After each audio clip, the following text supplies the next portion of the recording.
Good morning to all of you that don't know who I am. My name is Samson Pruitt. I am the owner and co-founder of Slither Incorporated. So a few years ago, Kevin McCurley contacted me and had some adult females that he was interested in selling prior to when everybody was afraid that we weren't going to be able to transport reticulated pythons across state lines anymore.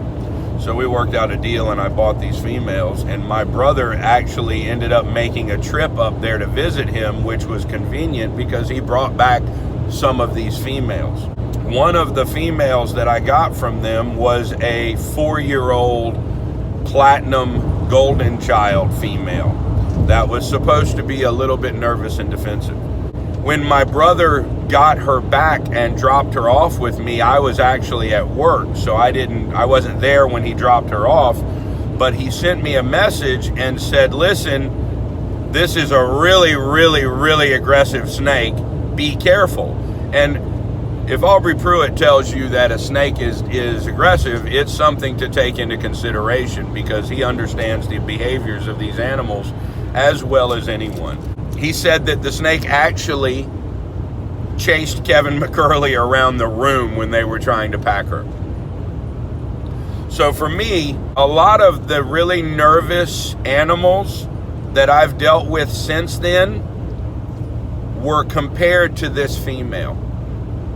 When I got home from work and I opened up the tub and the bag, I dumped her out of the bag into the enclosure because I didn't want to have to fight with her. And she turned around a few times and popped her mouth open and let me know that she would bite, that she was definitely a snake that will bite you, but she wasn't chasing me around the room. It was an aggression. I could absolutely see that it was defensive. The next time that I had to move this animal from one enclosure to another, I had to just manually move her. And when I got her out of the enclosure, she went absolutely crazy. Looney Tunes, nervous, popping her mouth open, striking at me, but yet running and trying to get away the whole time. The problem is she was so nervous that I actually sprayed her with Listerine a couple of times just to try and get her to stop the biting behavior. And then she got wet from the Listerine, and it was just impossible to handle the animal. So we had, it was probably a minute, but it felt like 10 minutes of a wrestling match where I was grabbing her and trying to maneuver her into another enclosure while she was freaking out and flipping and slinging urates and trying to bite the entire time. But what happened was eventually she got tired and she went into complete and total submission mode. I broke her, and it made me really, really sad to watch this amazing animal be so afraid of me and my interactions with her that she put up this fight, and then she gave in and gave up and quit because I was stronger than her and I was more powerful than her, and she knew that she could not beat me. And I'm going to tell you something. I learned so much from that interaction with that animal because I knew right then and there that I would never, no matter what I did in my entire existence with this animal, I would never be able to regain her trust because I took her past the point to submission. I took her to submission. She would never trust me again. And every interaction that I ever had with this animal after that was a negative interaction if I didn't trick her and move her with food. So for 2 years, every time I worked with this animal, I gave her something to eat. Luckily, her food drive was such that she would grab something and hold on to it no matter what you did with her. So I would always get her to wrap around a pig or a rabbit or a rat, and then I would move her to a clean enclosure, preventing any more negative behaviors. And over time, I thought that there was a slight little possibility that one day I could work with this animal and not have to move her with food, because I've had the same thing happen with other animals, and eventually I gained their trust. But she was so nervous, she just could not trust any human being or human interaction whatsoever. Stormy, who works with me and handles all of the big animals when I'm not there, had the same issues with her. Just every single interaction had to be some type of a dramatic, defensive type scenario. But she taught me a lot. She made me understand that if you try and force an interaction with a reticulated python, you are going to end up with much, much worse relationship, because these are not dumb animals that forget 10 minutes later what happened to them. They remember it and they carry it for a lifetime. Which is why I try and explain to people, if your reticulated python is trying to bite you and you put on gloves or you reach in the enclosure and you force that snake to interact with you, you're making things worse, not better.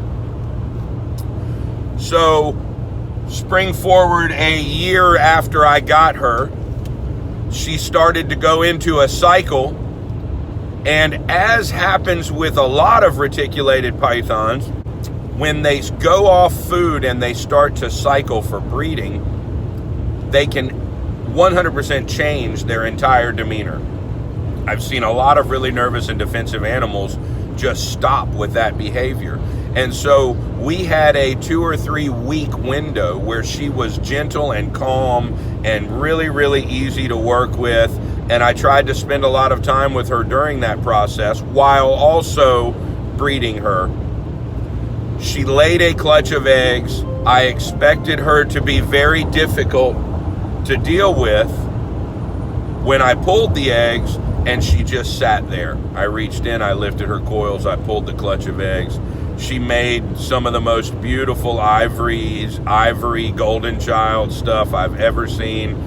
And fast forward to this year, because I was so impressed with the ivory golden child motley stuff that she made the first time around, I decided to recreate that pairing and do that breeding over again. I bred her to my lavender, platinum, motley, sunfire tiger male, and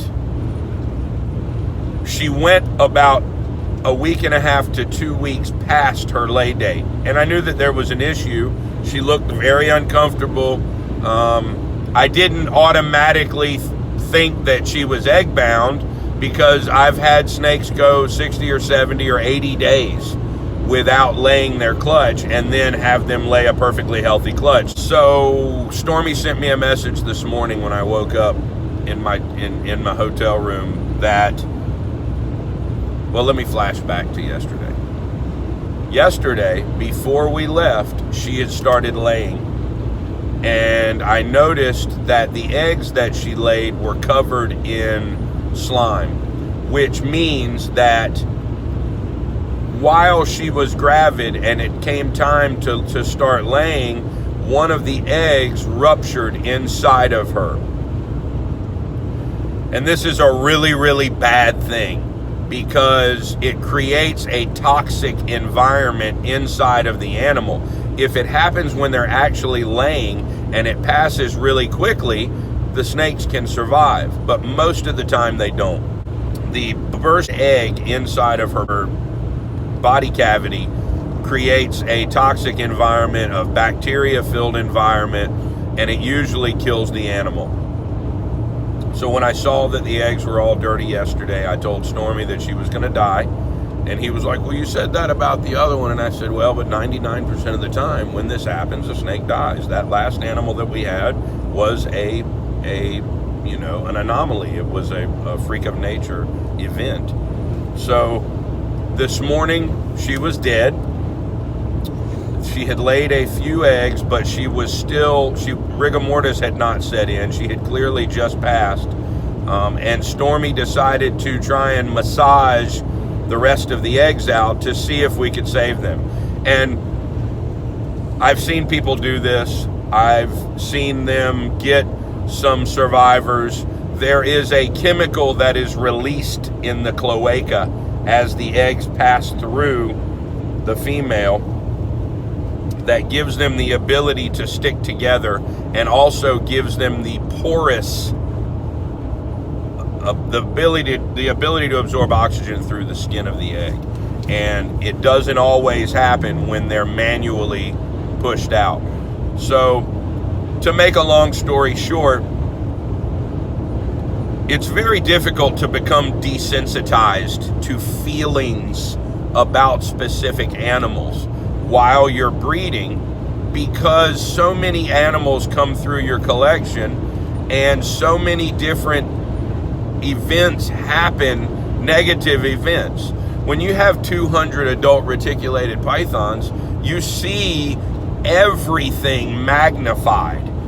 When you have a collection of 10 or 20, you might not ever see a snake egg bound. You might not ever have a snake die for no reason. You might not ever go through any of the things that happen in the 10 percentile because you don't have enough animals to have those things happen. But in my collection, those kind of things happen all the time. So you have to kind of separate yourself from the emotion of everything on some level and be able to swallow your feelings, because otherwise you'll just fall apart with misery all the time.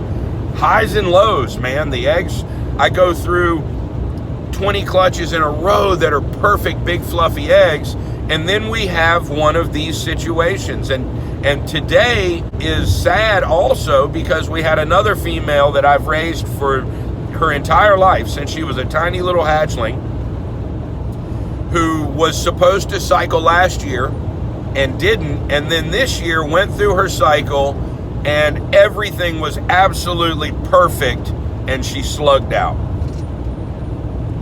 So anyway, you take the good with the bad with breeding reticulated pythons. You watch animals. This female was the most nervous and defensive animal that I've ever worked with. Absolutely, no question about it.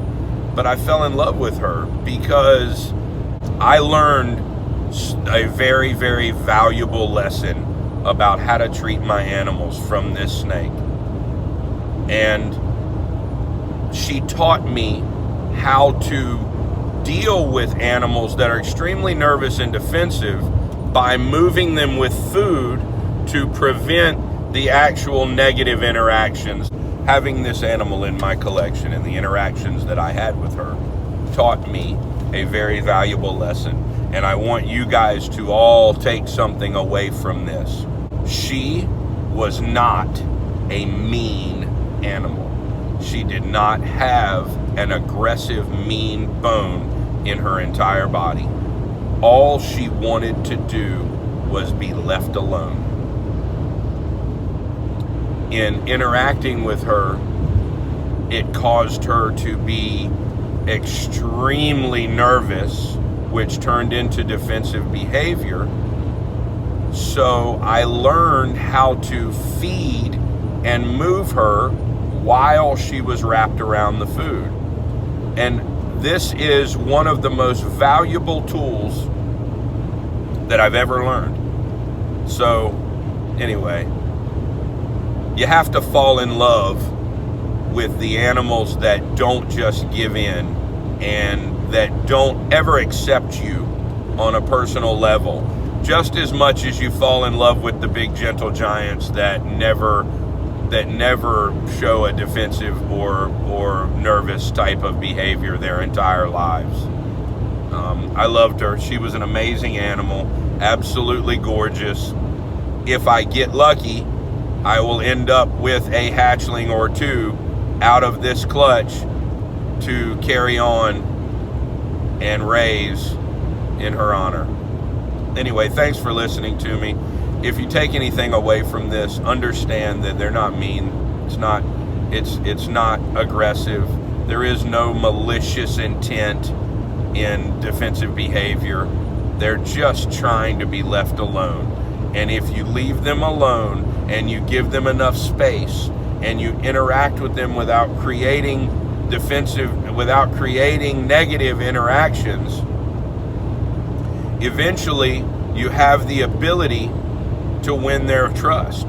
I have other snakes in my facility right now that were as nervous and defensive as she was, and now they are completely and totally tolerable to human interaction because we went years without having them have to be defensive or feel threatened. So don't break them.